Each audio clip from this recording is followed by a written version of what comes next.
जांजगीर चांपा जिले के पंतोरा चौकी क्षेत्र में 15 जून की रात हुए महिला के प्री प्लान मर्डर का खुलासा पुलिस ने कर दिया है। इस मामले में पति ने 4 लुटेरों के द्वारा पत्नी की रस्सी से गला घोंटकर हत्या की झूठी कहानी पुलिस को सुनाई थी। मृतका के परिजनों के द्वारा पति पर ही हत्या की आशंका जाहिर की गई थी। परिजनों के बयान के आधार पर तफ्तीश में जुटी पुलिस ने आज इस मर्डर मिस्ट्री का खुलासा कर दिया है। हत्या के आरोपी पति को विधिवत गिरफ्तार कर लिया गया है। साथ ही उसके 2 सहयोगी भी पकड़े गए हैं, जिनमें एक महिला भी है। इस संबंध में जांजगीर एसपी पारुल माथुर ने प्रेस वार्ता के माध्यम से खुलासा करते हुए बताया कि आरोपी देवेंद्र सोनी अपनी पत्नी की हत्या की पूरी प्लानिंग कर चुका था, जिसके लिए उसने सहयोगियों के साथ उस जगह की रेकी भी की थी जहां वारदात को अंजाम दिया गया। आरोपी पति दीपक सोनी ने अपनी पत्नी की हत्या के पीछे उसके अवैध संबंध की दलील पुलिस के सामने दी है।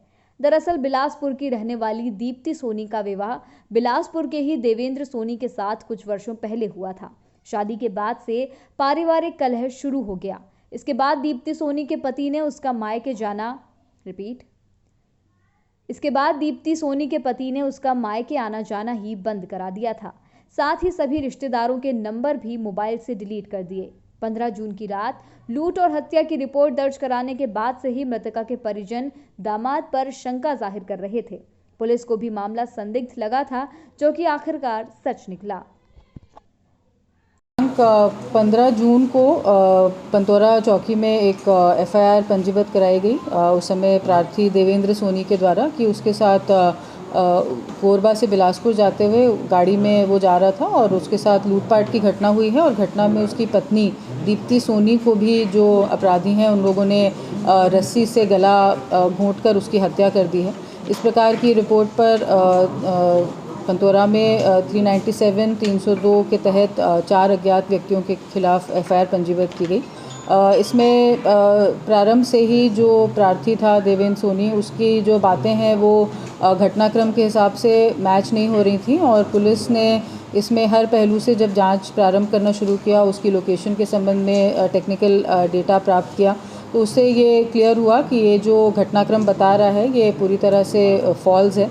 और इसमें आगे बढ़ते हुए ये सब जानकारियाँ प्राप्त हुई कि इसमें जो मृतिका का पति है उसी ने इस पूरी घटनाक्रम को अंजाम दिया है। इस तरह का एक जो टेक्निकल एनालिसिस से जो डिटेल्स सामने आ रही थी, उसके बाद उससे कड़ाई से पूछताछ की गई, जो कि उसने फिर पूरी घटनाक्रम को स्वीकारा कि इसने ही इसको शक था अपने पति के अवैध संबंधों के वजह से, जिसकी वजह से दोनों में तकरार थी। उसी के चलते इसने ये पूरा प्लान किया। इसने इसमें 2 लोगों का और सहयोग प्राप्त किया, जो कि बिलासपुर में रहते हैं, प्रदीप सोनी और उसकी पत्नी शालू सोनी। इन लोगों को घटना स्थल पे ये 3 दिन पहले लेके आया था, वहाँ पे इन्होंने पूरी प्लानिंग करी थी और उसके बाद निर्धारित समय पे और जगह पे ये इसने अपनी गाड़ी रोकी और शौच के बहाने ये बाहर निकला। उसी समय प्रदीप सोनी और शालू गाड़ी के अंदर आए और रस्सी से मृतिका के गले को दबाकर उसकी हत्या की गई। इसमें 3 लोग ही सम्मिलित थे हत्या में। और उसके बाद इसको एक लूट का रूप देने के लिए अपना 2 मोबाइल और लैपटॉप इसने घटनास्थल से गायब किए और उसके बाद गाड़ी में तोड़फोड़ भी करी, कांच को नुकसान पहुंचाया।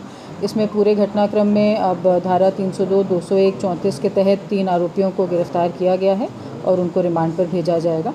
जो तथाकथित जो लूट लैपटॉप और मोबाइल जिससे